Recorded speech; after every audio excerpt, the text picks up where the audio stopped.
আসসালামু আলাইকুম সুপ্রিয় দর্শক মণ্ডলী, অনেক দিন পর লাইভে আসলাম, কারণ সচরাচর অনেক দিনই লাইভে আসা হয় না। কর্মব্যস্ততা, ব্যবসা বাণিজ্য, আনুষঙ্গিক অনেক নানান কারণে বাইরে আসা হয় না। তাই আজকে অনেক দিন পর আবার লাইভে আসলাম। তা হলো ঈদের দ্বিতীয় দিন।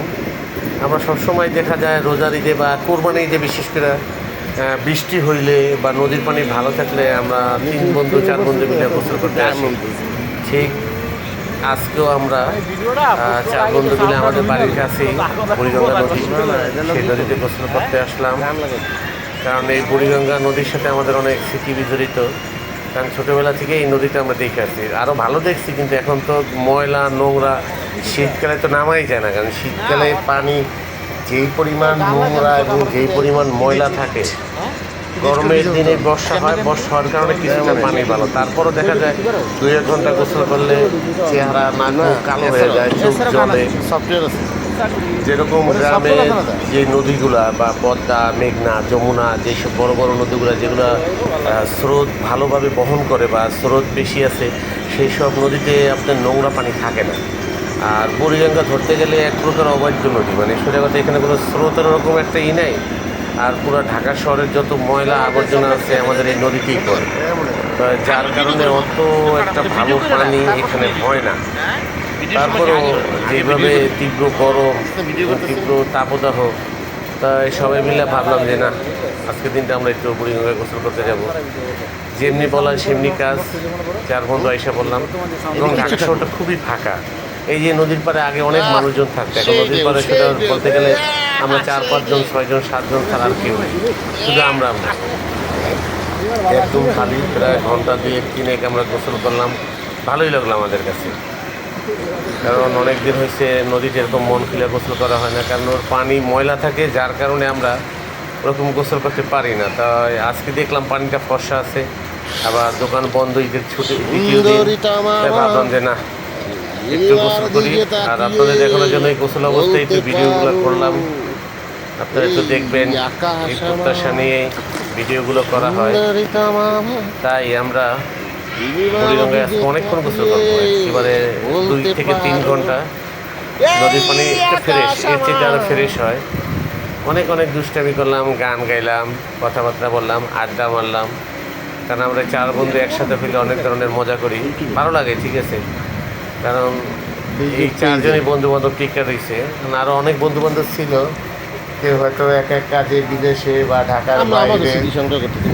ঘনিষ্ঠ বলতে আমরা 4 জনই, আর সময় বুড়ো গেলে আমরা এইগুলো দেখতে পাই, যার কারণে আমাদের আমার মোবাইলে থাকতে রকম বন্ধু-বান্ধব আমরা 4 জনই খুব ঘনিষ্ঠ এবং আমরা 4 জনই খুব ক্লোজ। যার কারণে আমরা 4 জনই একসাথে যেখানেই যাই বা যেখানেই যাওয়া হয়, কোনো খাওয়া দাওয়া বা কোনো অনুষ্ঠান হইলে আমরা 4 জনই একসাথে যাই। যার কারণে দিনগুলো আমাদের কাছে খুবই ভালো লাগে, খুব আনন্দঘন পরিবেশ তো আমাকে সব ছাড়া এবং ভালো উদযাপন করলাম। আমার কাছে ভালোই লাগলো। আমার বন্ধু হিসেবে আলামিন, সুমন, আমি আমাদের বাড়ির কাছে হাইটা আসতে গেলে আপনার 15-20 মিনিট লাগে, আর রিক্সা গেলে অথচ আমরা 4 জন গেছি, 4 জন আমাদের 50 টাকা রিক্সা ভাড়া নিচ্ছে। কারণ রাস্তাটা দেখে এদিকে সব চলাচল করে না, যার কারণে রিক্সা যাতায়াত ওরকম একটা অ্যাভেলেবেল না। তা আমরা রিক্সায় যাই, মাঝে মাঝে হাইটেও আসি। তারপর দেখবেন আপনারা আমরা ঈদের দিন রাত্রে ওই নদীর পাড়ে বসে গান গাইছি, প্রচুর বাতাস, ভালো লাগে, ঠিক আছে। কারণ ঢাকার ভিতর থেকে একটা গ্রাম্য আবহাওয়ার ভিতর জীবন পার করাটা খুবই আনন্দজনক এবং খুবই ভালো লাগে। যার কারণে ছুটিটা সবসময় আসে না, আবার সেই একটা বছর পর ছুটি হবে। আর এছাড়া প্রতিনিয়ত কাজ আর কাজ, আর 2 দিনের ভিতর হয়তো কর্মব্যস্ততার এই শহর আবার পরিপূর্ণ হয়ে যাবে মানুষে, সবার ছুটি শেষ হয়ে যাবে, সবাই আবার ঢাকায় ফিরে আসবে।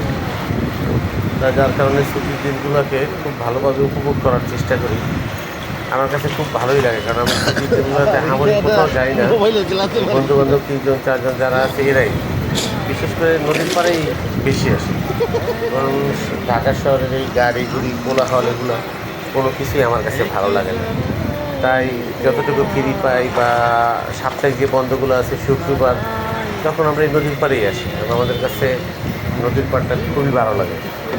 কারণ স্নিগ্ধ বাতাস। আর দেশগ্রামের যে নদীর পাড়গুলো আছে সেগুলো আরও সুন্দর, ফ্রেশ থাকে, ভালো চর্চাকার। এখানে দেখা যায় যে নদীর সাইডে ইটা, রাবিশ, মানে ঠিকমতো পাড়া দেওয়া যায় না, পায়ে ব্যথা পাইতে হয়।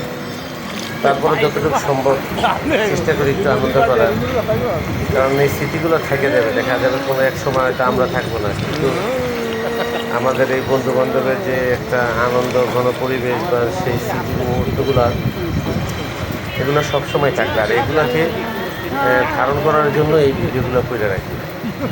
এটার উদ্দেশ্য একটাই, যাতে আমাদের প্রতিটা দিন বা প্রতিটা উৎসব আমাদের সবাই স্মরণে থাকে, মনে থাকে, যার কারণে আমরা এই কাজগুলো মন থেকে করি।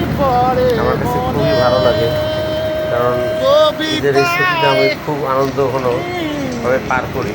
কোথাও যাই না, মানুষের দেখা যায় যে পার্কে, রিসোর্টে বা দূরে কোথাও যায়, কিন্তু আমাদের কাছে ওরকম না। আমাদের ঈদের ছুটিগুলো আমরা বাড়ির পাশে যে বুড়িগঙ্গা আছে এই নদীতেই আসি।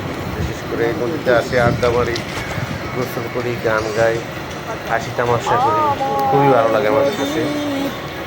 যার কারণে আপনারা সবাই দোয়া করবেন যাতে আমরা সবসময় ঠিক একইভাবে এরকমভাবে আনন্দ করতে পারি, সময় স্পেন্ড করতে পারি এবং আপনাদের সাথে শেয়ার করতে পারি।